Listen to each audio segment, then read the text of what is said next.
Oi pessoal, tudo bem? Meu nome é Júlia Dias, sou nutricionista infantil e terapeuta alimentar, sou pós-graduada em nutrição NUTEA, pós-graduanda em nutrição materno-infantil, capacitada em ABA, capacitada em seletividade alimentar infantil e diversas outras capacitações que tem no meu currículo voltada para o mundo da nutrição. Eu espero que vocês estejam bem. Essa aula vai ser uma amostra grátis, tá pessoal? De uma ruma de outras aulas que vão ser gravadas daqui para os próximos meses, certo? Eu pretendo fazer muitas aulas, né, de fisiopatologia, aspectos imunológicos de outras doenças, também dietoterapia, a questão de seletividade, autismo, enfim, uma gama de conteúdos voltada para a área funcional, para a área clínica, microbiota. Então, tanto para os profissionais já formados, né, como também os estudantes de nutrição. Isso, nutrição, saúde como um todo. Mas essa daqui eu vou deixar como amostra, né? Eu já fiz um artigo, que vou deixar no final para vocês, o link do artigo, que foi publicado num livro de um congresso. Já apresentei esse trabalho também no congresso e espero que vocês gostem, né? A gente vê a doença celíaca como algo muito simples, né? Uma doença que a gente tira o glúten e tá tudo bem. Não é assim.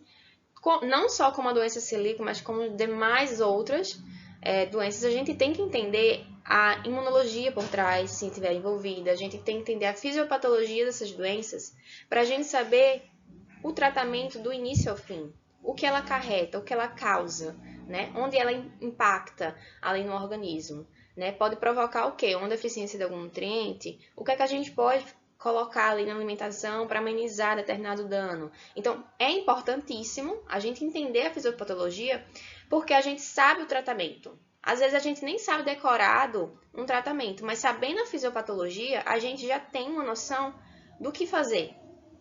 E a doença celíaca, gente, ela não é somente retirar o glúten, porque vai acarretar ali num intestino que ele vai estar machucado, que ele vai estar danificado. Então, acarreta em outras consequências, que a gente vai ver ao entorno da aula, que a gente precisa tratar, certo? Então, a gente tem que entender o que é que acontece nessa doença celíaca, né? Quem é que pode ter doença celíaca? Quem é mais predestinado a ter? Alguns chamam de intolerância, outros chamam de alergia, sensibilidade. A gente vai ver qual é o termo correto, tá? Então, vamos do início, né? O que é o glúten? Gente, o glúten é uma proteína, certo? E como toda proteína, né, feita de peptídeos, e aí nós vamos ter esses dois grupos mais importantes da proteína do glúten, que é a glutenina, que é uma proteína, e a prolamina. A prolamina, ela vai ter vários nomes, dependendo do alimento que ela é encontrada. Então, o glúten, a gente sabe, né, que em contato com a água fica aquela elasticidade, aquela expansibilidade, né, para fazer o pão, por exemplo. Então, a glutenina é responsável pela elasticidade e a prolamina pela expansibilidade. E essa prolamina é o alvo principal, certo? Dependendo do alimento, como eu falei, se for no centeio, o nome dela vai ser secalina, se for na cevada, vai ser nordeína, se for no trigo, a gliadina. Essa daí vai ser mais a chave ouro, né? A que é mais comentada nos artigos é a gliadina, tá certo? E a gente vai comentar aqui também sobre a gliadina. Então, vamos considerar o trigo. E a avenina, só que a gente sabe que a aveia, né, como assim outros alimentos, não possuem o glúten, né? Ele somente é a contaminação do processamento desse alimento na mesma máquina, então gera. Então é muito importante a gente orientar os nossos pacientes, né? Que eles tomem cuidado com os rótulos e leiam os rótulos para ver se há contaminação, se pode haver risco de contaminação em um determinado alimento que ele for consumir. Então, a junção dessa glutenina com essa prolamina vai gerar o glúten, tá? E a gente volta para a doença celíaca, gente. A doença celíaca, por mais que existem muitos diagnósticos no Brasil e no mundo de doença celíaca, ela ainda é considerada uma doença rara, tá? Ela é uma doença autoimune, ou seja, o próprio sistema imunológico vai atacar o organismo da pessoa. Ela é multifatorial porque não depende somente da ingestão de glúten, não depende somente de um fator, por exemplo, como a suscetibilidade genética, não depende só disso. A gente vai ver que são uma gama de fatores, né, uma junção de fatores que vai contribuir para o diagnóstico, que vai contribuir para a possível a pessoa ser portadora dessa doença. E ela é incurável. A gente sabe que realmente o tratamento, né, assim, de uma forma mais drástica, o tratamento é a retirada do glúten. Só que a gente tem que tratar outros aspectos também, que essas pessoas, elas vão estar ali com uma danificação muito grande no intestino e pode acarretar em outros problemas, tá? Então, quando a gente volta para a doença celíaca, a doença celíaca, gente, ela vai depender de uma gama de fatores. Então, para eu dizer assim, tem doença celíaca, a gente vai precisar da ingestão, né, recorrente desse glúten, para ver se essa pessoa está tendo algum sintoma. A questão do fator genético, ela não é o único fator. O fator genético não é o único fator que vai determinar se você vai ter ou não a doença celíaca, mas ela é crucial. Para você ter doença celíaca, você precisa ter um desses genes, uma dessas variações. O gene é o HLA e as variações são o DQ2 e o DQ8. Então, para ter a doença celíaca, você precisa ter ou um ou os dois. O mais comum é mais de 90% da população que tem a variação desses genes tem o DQ2 e em uma porcentagem menor o DQ8. Acontece sim das pessoas terem os dois, mas não é tão mais comum assim, certo? Mas para você ter a doença celíaca, você precisa ter um desses dois. Em indivíduos que não vão ter esses genes, eles vão ter um risco baixíssimo de ter a doença celíaca. Então, um indivíduo que tem um ou dois vai ser mais suscetível a ter a doença celíaca. Então, junta a ingestão do glúten, junta o fator genético, junta a disfunção na barreira da mucosa intestinal. Então, vamos supor que essa pessoa, ela não teve, por exemplo, até agora nenhuma disfunção, mas ela tem um gene e tem a ingestão de glúten. E a partir daí, ela começou a ter uma desbiose. A gente sabe que a desbiose aumenta a permeabilidade do alimento. Então, os enterócitos que estavam assim, eles vão ficando assim, com um espaço entre eles. E esse glúten vai começar a passar para a lâmina própria do intestino delgado. Então, vai começar aí a acarretar todo o processo inflamatório que ocorre na doença celíaca, que a gente vai ver já já. Então, aí vem a dúvida frequente. É intolerância? É alergia? É sensibilidade? E a gente vai agora aprender o termo correto para não ficar dizendo coisas errôneas por aí, tá certo?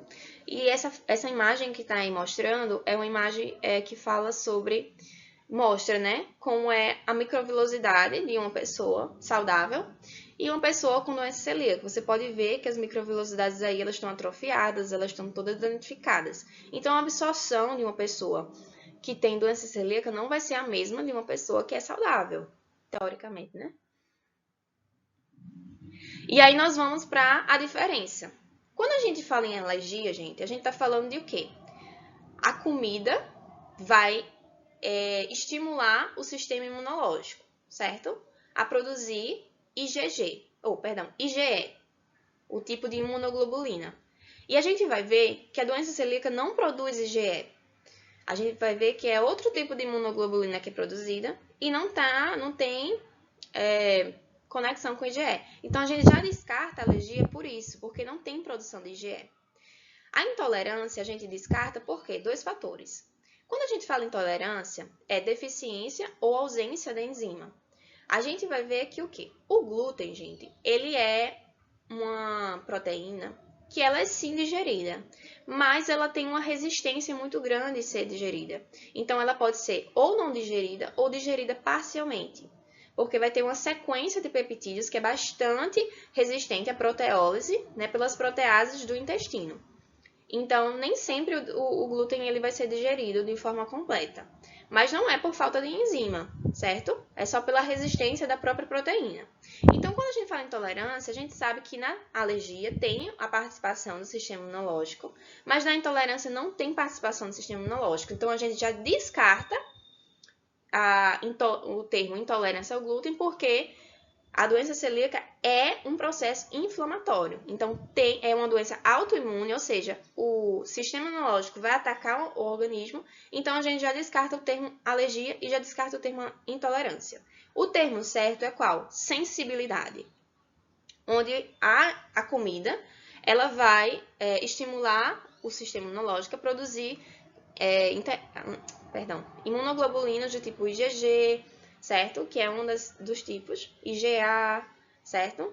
Então, aí, realmente, tem envolvimento do sistema imunológico, né? Tem a produção de imunoglobulinas corretas. Então, o termo é sensibilidade.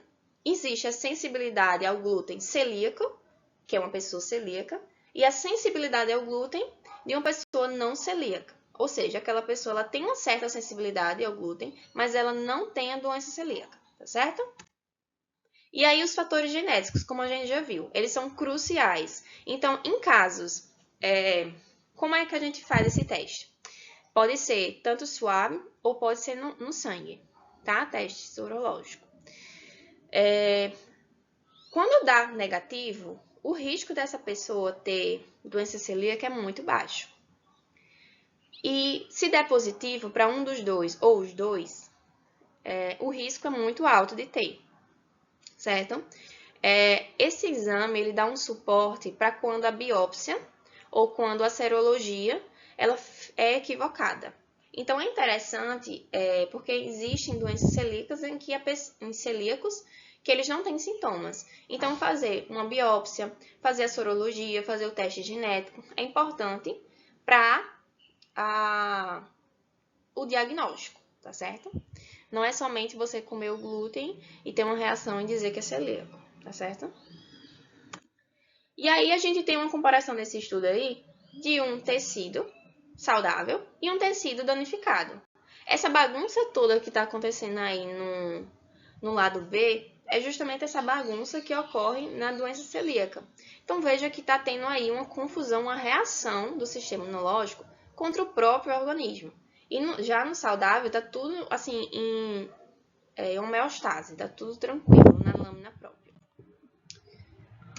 Gente, só desculpa se acontecer alguma zoada, assim, porque tá em tempo de política por aqui, tá tendo muita zoada na rua.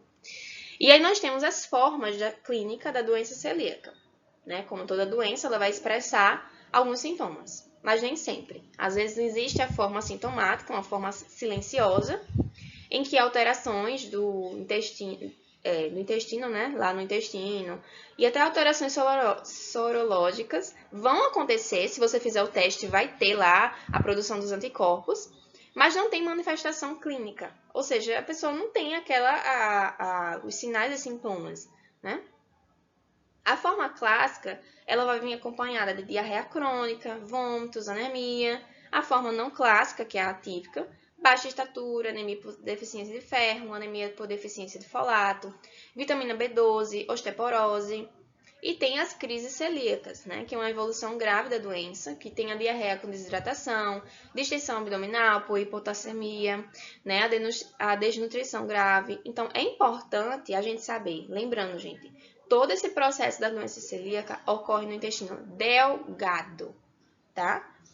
E é importante saber disso por quê? Porque a gente tem que lembrar, a fisiologia é importante, entendeu? Porque a gente tem que lembrar quais são os nutrientes que são absorvidos no intestino delgado. Então, a gente pode citar, por exemplo, o ferro, por isso que você está vendo aí um sintoma, né? É anemia por ferro. A vitamina B12 também, tem cálcio, então o folato, né? O ácido fólico. Então, assim, tem vários nutrientes, a importância também de saber onde os nutrientes eles são absorvidos.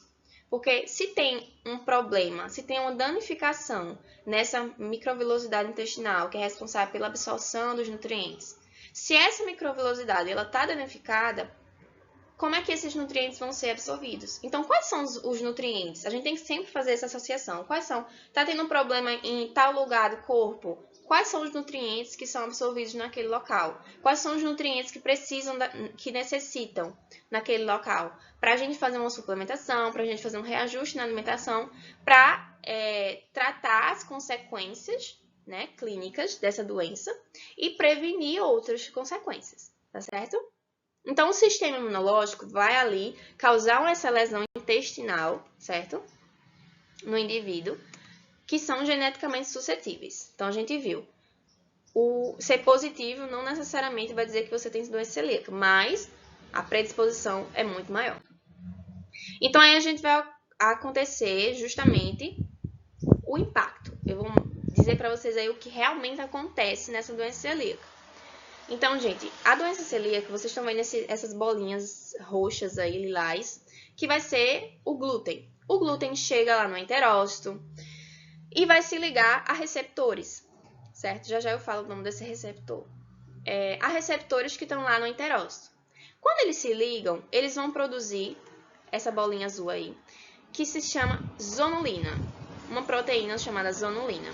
Essa zonulina também vai se ligar a receptores que estão no próprio enterócito. Para quem não lembra, enterócitos são as células do intestino, tá? Então, a zonulina se liga a receptores, vocês estão vendo aí. Aqui, ó. Tá vendo? Vão se ligar a receptores e vai acontecer o quê? A liberação de interleucina 15. Essa interleucina 15 vai começar aí o desmanche total do processo inflamatório.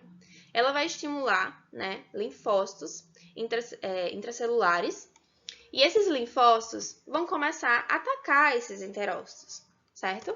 Vai ser produzido aí, vamos ter a participação da transglutaminase, a TTG, a transglutaminase 2, que ela é responsável pelo quê, gente? Ela vai modificar o glúten, certo? Ele vai tanto fazer o complexo, o glúten modificado, como também o complexo transglutaminase com glúten e a própria transglutaminase. Então, esses três fatores vão ser apresentados aí às células do sistema imunológico. Então, como eu falei, a APC, para quem não lembra, é uma célula apresentadora de antígeno. O linfócito TCD4, ele precisa de uma APC, né? Para dizer assim, ó, tá vendo essa substância aqui? Tá vendo esse produto? Tá vendo esse nutriente? Enfim, o que seja. Ele vai apresentar alguma substância para o linfócito TCD4, que vai dizer assim, ó, é nosso inimigo, ataca. Mostra ele para todo mundo para atacar. Então, é justamente isso que a APC faz. Vai apresentar aí, vocês estão vendo que ela está apresentando o glúten modificado e está apresentando o complexo TTG com o glúten modificado, né? Então, essa apresentação vai fazer com que o linfócito ele vá estimular as células NK, que a gente sabe que a célula NK também é aquela célula para destruição, para morte de células mesmo, e a produção de células B maduro. O B maduro, célula B madura, a gente sabe que é os plasmócitos, que eles vão ser responsáveis por quê? Por produção de anticorpos.